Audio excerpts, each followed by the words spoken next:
وہ دولت ہے جسے دفن کر نہیں سکتے ہو, بکسے میں بند کر نہیں سکتے ہو, بینک میں جمع کر نہیں سکتے ہو, پھر اسے کیسے بچائیں گے؟ سب سے عظیم دولت ہے. تو رب کریم کا قرآن کہتا ہے وہ بندے اگر ایمان بچانا ہے تو گھبراتا کیوں ہے؟ نہ دفن کی ضرورت ہے نہ جمع کی ضرورت ہے. میں نے کہا رب کیا کرے؟ تو کہتا ہے یا ایھا الذین آمنوا اتقوا اللہ, ایمان والو اللہ سے ڈرو اور سچوں کے ساتھ ہو جاؤ, تمہارا عقیدہ بھی بچ جائے گا اور تمہارا ایمان بھی محفوظ ہو جائے گا.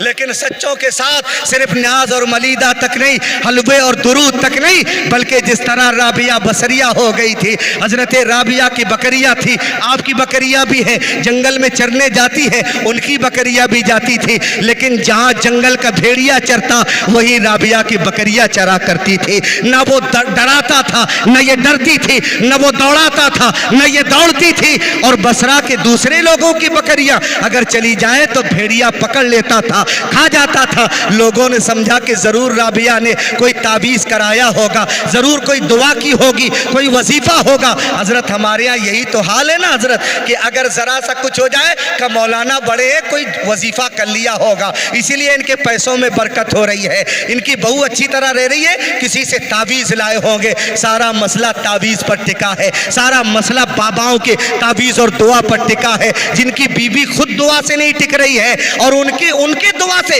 تمہارے مال پہ برکت ہوگی, جنہیں خود نہیں خبر ہے. کہتے نا حضرت بابا بڑا پہنچا ہے, آپ کیسے کر رہے ہو؟ میں نے کہا کہاں تک پہنچا ہے؟ مجھ سے پوچھ بابا کہاں تک پہنچا ہے. وہ تیری جیب تک پہنچا ہے, تیرے خزانے تک پہنچا ہے. اگر اتنا پہنچا ہوتا تو بندوں کے سامنے کبھی ہاتھ نہ پھیلاتا, وہ خدا کے آگے ہاتھ پھیلاتا. اس لیے کہ جو پہنچا ہوتا ہے اس کے سامنے خزانہ بھی ہو تو ڈھکا دیتا ہے. اگر کوئی پہنچا تھا تو کربلا میں حسین پہنچے تھے, بغداد میں عبد القادر پہنچے تھے, اجمیر میں غریب نواز پہنچے تھے. ان کی پہنچ کو آج تک کوئی نہ پہنچا, نہ کل محتاج تھے نہ آج محتاج ہے. لیکن تمہیں نہ بابا پہنچے ہیں, خود کچھ کرنا نہیں ہے, بابا کیا چلے جائیے, سارا کام شارٹ کٹ میں چاہتے ہیں. وہ خدا را باباؤں کی چوکھٹ سے انحراف کر لو, اللہ کے گھر میں جانا شروع کر دو, پاک رہنا شروع کرو, نماز پڑھنا شروع کرو, اور گھر میں ایک سپارہ صحیح یا کم سے کم ایک رکوع صحیح تو بلا ناگا پڑھنا شروع کر دے, خدا برکتیں عطا کر دے گا. مجھے تو یاد ہے حافظ عارف صاحب, پچھلے سال جب میں ماریرا شریف گیا, سرکار نجیب ملت دامت برکاتہم القدسیہ نے, سرکار رفیق ملت نے جگایا, فجر میں نماز کے بعد کھڑے ہو گئے, بات کرنے لگے. ایک شخص آیا ہمارے علاقے کا تھا, دعا سلام کیا نا مصافحہ, کہا حضرت دعا کر دیجئے یا تعویذ دے دیجئے, برکت نہیں ہوتی. اللہ کی قسم برجستہ سید نجیب حیدر میاں صاحب قبلہ نے ہاتھ پکڑ کے پوچھا فجر کی نماز پڑھتے ہو؟ کہاں پڑھتا ہوں. کہا فجر کی کہاں پڑھتا ہوں. سرکار حسن میاں کا بیٹا کہتا ہے, رفیق ملت کہتے ہیں تو جھوٹ بول رہا ہے, اس لیے کہ جو فجر کی نماز پڑھے اس کے گھر میں کبھی بے برکتی آ ہی نہیں سکتی ہے. اگر برکت چاہیے تو فجر کی نماز پڑھنا شروع کر دو مسلمانوں, خدا را فجر کی نماز پڑھنا شروع کرو, انشاءاللہ برکت بھی شروع ہو جائے گی. ہے نا حالات ہمارے رابعہ بصریہ کے, بکریاں تھی نہیں پکڑتا کوئی, اور دوسروں کی بکریوں کو پکڑ لیتا. لوگ سمجھے کہ تعویذ کرایا ہوگا, دعا کرائی ہوگی, وظیفہ یا پانی پڑھ کے پلایا ہوگا. کہا چلو ہم بھی تعویذ لے لیں اپنی بکریوں کو. گئے, کہا مخدومہ کوئی دعا تعویذ جو بکریوں پہ اپنے کی ہمارے پہ کر دے. مخدومہ کائنات کہتی ہو لوگو میں نے کوئی تعویذ یا دعا نہیں کی. کہا پھر آپ کی بکریوں کو جانور کیوں نہیں نقصان پہنچاتے؟ کہا سنو, جس دن سے میں نے خدا کو پہچان لیا ہے, جنگل کے جانوروں نے رابعہ کے جانوروں کو پہچان لیا ہے. جس دن تم خدا کے ساتھ ہو جاؤ گے, کائنات کا ذرہ ذرہ تمہارے ساتھ ہو جائے گا. اور تم جس غفلت میں اور خواب خرگوش میں مبتلا ہو, یاد رکھنا مسلمانوں یہ ظلم اور زیادتی صرف فلسطین تک نہیں رہے گی. ایک دن اگر تم آج نہ بیدار ہوئے تو یہ ظلم اور زیادتی کے پہاڑ ہم پر بھی توڑے جائیں گے. ہماری گردنیں ایک دن نیچے ہوں گی اور ظالموں کی تلوار ہمارے گردن پر رکھی ہوگی. مسلمانوں آج بیدار ہو جاؤ, لیکن میں بیدار ہونے کا ہرگز یہ مطلب نہیں ہے کہ تلوار اٹھا لو, لاٹھی اٹھا لو, بندوق اور بارود کا का सहारा ले लो, वो कोई और मजहब का पेशवा होगा या कोई और धर्म होगा जो बारूद और बम की और छुरी और तलवार की बात करता होगा।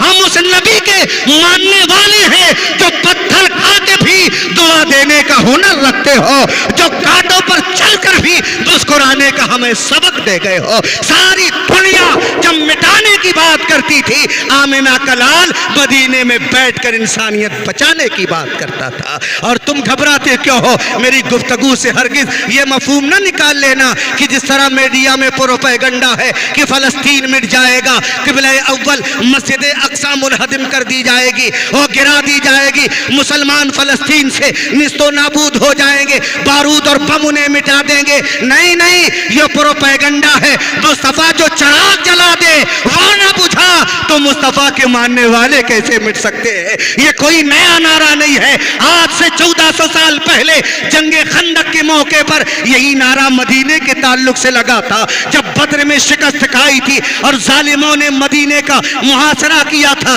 जिसे जंगे खंदक कहते हैं। जिस तरह आज सामने सिर्फ इसराइल है और पूरी दुनिया पुष्ट पनाही पे है, उस दिन भी सामने सिर्फ मक्के के काफिर थे और पूरी दुनिया पुष्ट पनाही पे थी। उस वक्त भी मुअर्रिखों ने लिखा था अब मदीने में मुसलमान निस्तो नाबूद कर दिए जाएंगे, मुसलमान शहीद कर दिए जाएंगे, मदीने की ईंट सीट बजा दी जाएगी, मस्जिद नबी गिरा दी जाएगी।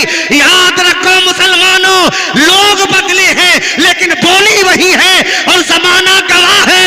न कल मदीना गिरा था, न आज फलस्तीन गिरेगा। कल वो भी सलामत था, आज फलस्तीन भी सलामत रहेगा। लेकिन तुम्हें दर्द पैदा करना होगा, तुम्हें उनके साथ चलना होगा।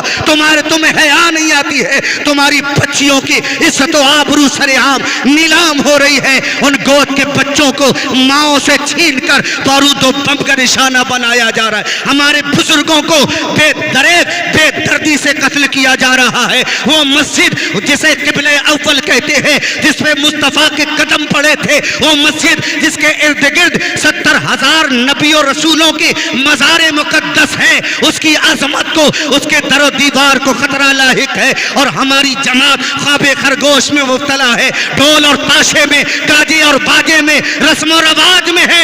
याद रख मुसलमान, रस्म और रवाज का नाम दीन मुस्तफ़ा नहीं बल्कि इबादत खुदा का नाम दीन मुस्तफ़ा है और इसके मुस्तफ़ा का नाम दीन मुस्तफ़ा है। तुम्हें अमल की दुनिया पे कदम रखना होगा, तुम्हें नमाजी बनना होगा। सिर्फ गौसे आज़म का हमने नाम लिया है, हमें गौसे आज़म की करामत याद रही, हमें गौसे आज़म का मुर्दा जिंदा करना याद रहा, हमें गौसे आज़म की कश्ती निकालना याद रही। लेकिन तुम्हें दजला के किनारे उस पीराने पीर का सब्जियों की पत्तियां खाकर मदरसे में पढ़ना याद नहीं है। तुम्हें सिर्फ कुर्बानी, तुम्हें सिर्फ करामतें और तुम्हें सिर्फ शोभदा याद रहे।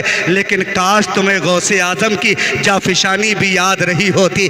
ईद का दिन है, मुरीद सलाम करने आए पीराने पीर को, सरकार गौसे आज़म सर झुकाए बैठे थे। मुरीदों ने कहा हुजूर ईद मुबारक हो, पीराने पीर ने सर और झुका दिया। लोगों ने कहा हुजूर आज रंजीदा है, हाजा यौमुल ईद, ये खुशी का दिन है, हुजूर आज क्यों रंजीदा है? जब पीराने पीर ने सर उठाया, हजरत आंखों से आंसू बह रहे थे। लोगों ने कहा हुजूर आज ये खुशी का दिन है, आज रोते हैं। अब्दुल कादिर जिलानी ने कहा था, ओ मेरे मुरीदों सुनो, अब्दुल कादिर के लिए, अबू साले के बेटे के लिए खुशी का दिन वो होगा जिस दिन मेरा खात्मा ईमान पर हो जाएगा। उस दिन मेरे लिए खुशी का दिन होगा, ईद का दिन होगा। हमें अमाल का भरोसा नहीं, हमें पता नहीं है, लेकिन हम खुशियों पे खुशियां मना रहे हैं और कहते हैं कि अब्दुल कादिर गौसे आज़म के नाम लेवा है। सिर्फ नाम लेने से काम नहीं चलेगा, ज़बान पे नाम भी हो और अमल भी उनकी सीरत के मुताबिक हो जाए तो एक भारी था,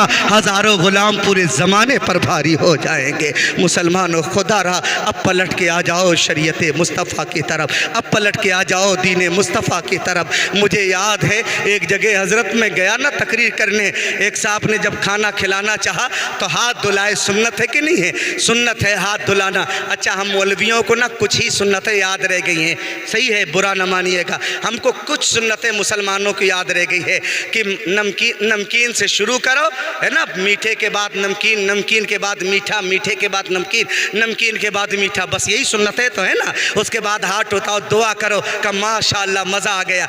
बस खाने की जितनी सुन्नतें हैं वही याद रह गई हैं, लेकिन सारी और शिकम में पत्थर बांधना भी तो मुस्तफ़ा की सुन्नत है।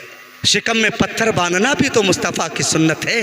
दीन के लिए घर कुर्बान करना भी तो मुस्तफ़ा के सुन्नत है। जब वक्त आ जाए तो घर छोड़ना भी मुस्तफ़ा की सुन्नत है। जब ज़रूरत पड़ जाए तो दौलत को ठुकरा देना भी मुस्तफ़ा की सुन्नत है। लेकिन काश हमें सारी सुन्नतें नबी की याद हो जाएं तो ज़माना कल भी हमारा था, आज भी हमारा हो जाए। मैं एक जगह तकरीर करने के हाथ धुलाना चाहे, मेरे कान में कहा ना उन्होंने कि मौलाना साहब दुआ कर दीजिएगा जलसे के बाद, मेरे लड़के का दिल ना पढ़ाई में नहीं लगता है। मैंने कहा ये तो आम दुआ है, आज मुसलमानों के लड़कों का दिल पढ़ाई में कहाँ लग रहा है? उनका दिल क्रिकेट के मैदान में लगता है, उनका दिल सिनेमा हॉल में लगता है कि नहीं लगता है? उनका दिल अभी IPL में होगा कि नहीं होगा, नीलामी हो रही, अखबार में आ रही है रोज़ खबरें, अभी उसमें देखना, सट्टा लगाने में हमारे कौम का दिल लगता है। मैंने कहा तो जर्नल दुआ है आम मुसलमानों का, इल्ला माशाअल्लाह। मुसलमानों हिसाब तो माँ बाप से भी होगा, हिसाब तो बेटा बेटी से भी होगा, हिसाब तो ज़र्रे ज़र्रे से होगा,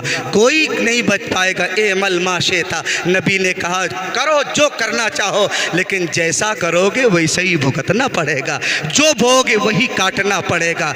अलबिर्रु ला यबला वज़्ज़म्बु ला युंसा, नेकी कभी ख़त्म नहीं होती है और गुनाह कभी भुलाए नहीं जाते हैं। इतने छोटे छोटे गुनाह होंगे, नबी फरमाते हैं कि जब बंदा देखेगा कहा हाय ये गुनाह भी यहाँ आ गए, ये कैसे? किरामन कातिबीन हमारे कंधों पे बैठाए गए, एक एक जर्रा लिखेंगे। महशर में जब हाजिर होगा ना नामा अमाल, तुम दंग रह जाओगे कि ये गुनाह भी हमारे लिख दिए। इतने छोटे गुनाह नहीं छोड़े, कोई नहीं छोड़ा जाएगा। आज तुमने अपनी बेटियों को 30 साल का कर दिया है, उनकी जिस्मानी ख्वाहिशों ने उभार मारा, उनकी ज़रूरतें थी जिस्मानी, लेकिन तुमने अमीर दामाद की तलाश में उनकी जायज़ ख्वाहिशों को दबाने पर मजबूर कर दिया है। याद रखो अगर बेटा और बेटी के कदम बहक गए, जहाँ वो गुनहगार होंगे वहीं माँ बाप और उनके सरपरस्त गुनहगार होंगे। आज हमारे आम जुर्म है कि बस नेक बड़ा अमीर दामाद मिल जाए, बेटियां हमारी बुढ़ी हो रही है ना, जहेज में कार मिल जाए, हमारे बेटे बुढ़े हो रहे हैं। तुम्हें दौलत चाहिए, याद रखना किसी के दिए से कोई अमीर नहीं हुआ। जब तक खुदा न चाहे तो सारा खजाना भी मिल जाए, आदमी गरीब ही रहेगा, और खुदा चाहे तो फिर जर्रे को भी उठाकर पहाड़ बना देता है। अपने खुदा पर भरोसा करो मुसलमानों, अल्लाह के वास्ते अपने रब पर भरोसा करो मुसलमानों, अपने रब पर भरोसा करो। ये खुराफात मिटा डालो, अपने बच्चों की शादियां वक्त पर करो, वरना हमसे हिसाब होगा। उनके जो कदम बढ़े जहाँ वो मुजरिम होंगे, वहीं हम जैसे बाप और चचा भी मुजरिम होंगे। अल्लाह के वास्ते अपने बच्चों की वक्त पे शादियां करो, अपने माँ बाप की खबर लो, अपने मस्जिदों के इमामों की कदर करो। सबसे ज़्यादा काम मैं हमेशा कहता हूँ हज़रत नाज़िम साहब कि ये हम जैसे पेशावर मुकर्रिर या किसी खानका का पीर नहीं कर रहा है। अल्लाह की कसम अगर सबसे ज़्यादा काम करता है तो तुम्हारे महल्ले की मस्जिद का इमाम करता है। सबसे ज़्यादा काम इस वक्त अगर कोई कर रहा है तो मस्जिदों के इमाम है। उनकी सादा सा गुफ्तगू बगैर रब्त के जुमले 20 मिनट के जो होते हैं पूरे हफ्ते का निचोड़ बेचारे रख देते हैं। खुदारा उनकी इज्जत करो।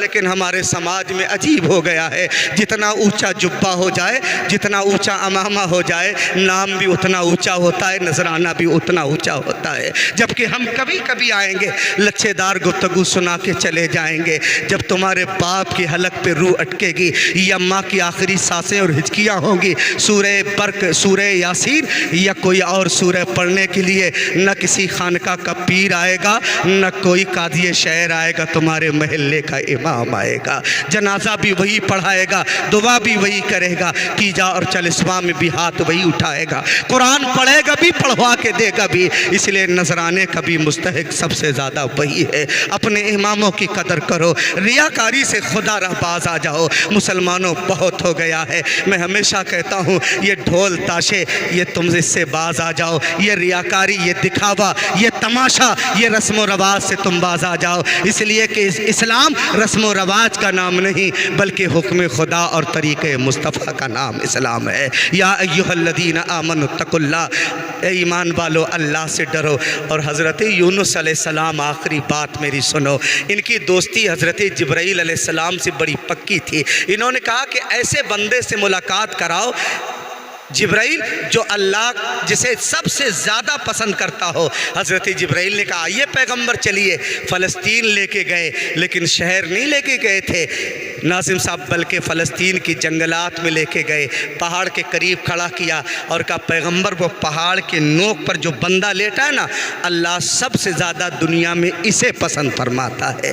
کہتے میں قریب گیا تو دیکھ کر حیران رہ گیا، تعجب ہوا، اس لیے کہ اس کے دونوں بازو سے ہاتھ نہ تھے، دونوں پیر نہ تھے، آنکھیں نہ تھی، بدن میں ایک کپڑے کے نام پہ ٹکڑا نہ تھا، نہ اوپر چھت، نہ شامیانہ، نہ سایہ، نہ نیچے بستر، نوکیلے پتھر پہ بدن رکھا ہے، 48 ڈگری کی عرب کی وہ گرمی ہے، جھلس کے بدن کالا پڑ گیا، چمڑی کالی ہو گئی۔ میں نے کہا جبرائیل کیا بات کرتے ہو، یہ اپاہج اللہ کے سب سے زیادہ محبوب ہے، رب اسے پسند کرتا ہے، اس میں کیا خوبی ہے؟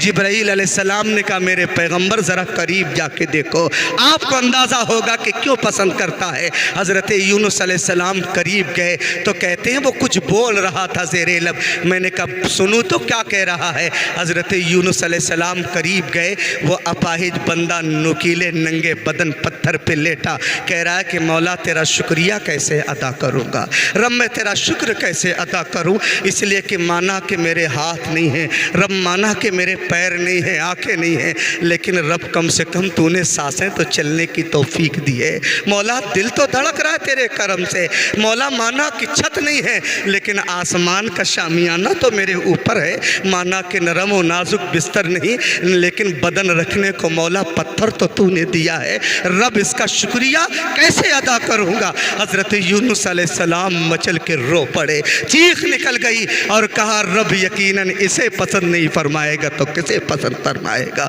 وہ بندوں کبھی اوپر کی طرف نہ دیکھا کرو۔ حضرت ابو ہریرہ کہتے ہیں جب کبھی تمہیں تکلیف سمجھ میں آئے تو اپنوں سے زیادہ تکلیف زدہ کو دیکھ لینا، تمہیں تسلی مل جائے گی۔ اور یاد رکھنا میرے ذاتی تجربے بھی سن لو، میں بہت تجربے کر کے آیا ہوں، ایک دور میرا بھی گزرا ہے کہ شرکس تھا لیکن ایک جھٹکے نے مجھے وفادار مصطفیٰ بنا دیا ہے۔ وہ گھمنڈی مولوی کو ایک لمحے میں حضرت عاجز اور منکسر ایک مولوی بنا کے رکھ دیا، مجھے سمجھ میں آ گیا کہ میری کوئی حقیقت نہیں، اگر رب نہ چاہے نہ چرب زبانی کام آتی ہے نہ کسی کی صلاحیتیں کام آتی ہے، کوئی آدمی حضرت کامیاب اپنی تقریر سے یا لب و لہجے سے اور علم سے نہیں ہوتا، جب تک رب نہ چاہے تو کسی کو کوئی پسند نہیں کر سکتا، اور رب چاہے تو بڑے بڑے ایک طرف اور حبش کا کالا بلال بھی کعبے کی چھت پہ کھڑا ہو جاتا ہے، رب عزت دیتا ہے۔